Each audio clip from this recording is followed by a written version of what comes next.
Good evening. I'm Nancy Grace. I want to thank you for being with us. Bombshell tonight to Michigan after we report a desperate father literally running door to door, begging for help to find his little boy. A stunning turn. We break the news right here to Daddy. The boy is alive in his basement. As we go to air tonight, we obtain police documents. The shocking details of horrific child abuse at the hands of Daddy and stepmother.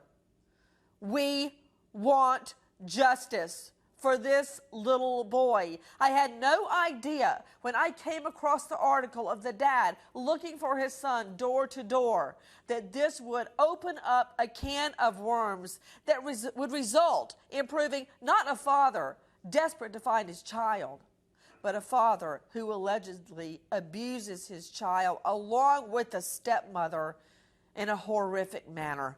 Straight out to Susan Candiotti, CNN national correspondent. Susan, what have we learned? Well, a lot more, and there's a lot, Nancy, in this multi-page petition that goes into, as you said, pretty horrific detail about this alleged abuse. Now we are learning that this went on, according to this, for 2 years. Charlie tells authorities that's how long he was abused. Hit with a PVC pipe repeatedly, at times too sore to walk or even to sit down. And that day after day, 7 days a week, he had to get up at 5 o'clock in the morning, he told authorities, and do these incredible workouts that included 100 push-ups, 200 sit-ups, 100 jumping jacks, 25 Hold on. Yeah. I'm writing all this down. Everybody joining us from New York, CNN national correspondent Susan Candiotti detailing what we have just learned.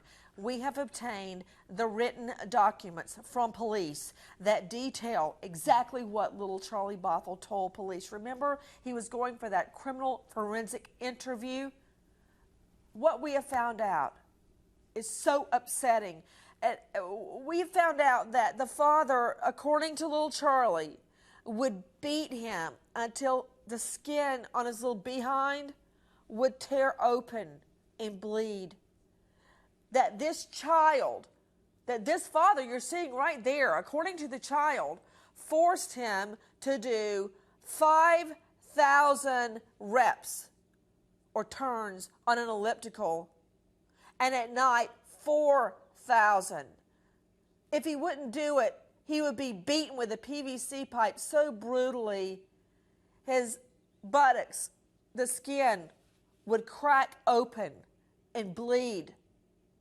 That sometimes he was so tired of doing the regimen, including 5,000 steps on an elliptical in the morning, 4,000 steps at night. His whole body would hurt from the beatings and the workouts that he couldn't do it. Susan Candiotti, what would happen when he could not complete his workout? Well, Nancy, he told police, I'd have to do it again. If he didn't complete it in an hour, he had to do it all over again. And he told police, sometimes I couldn't do it. I couldn't do it because I hurt so much. You know, Charlie Langton, we've been on the story from the get-go.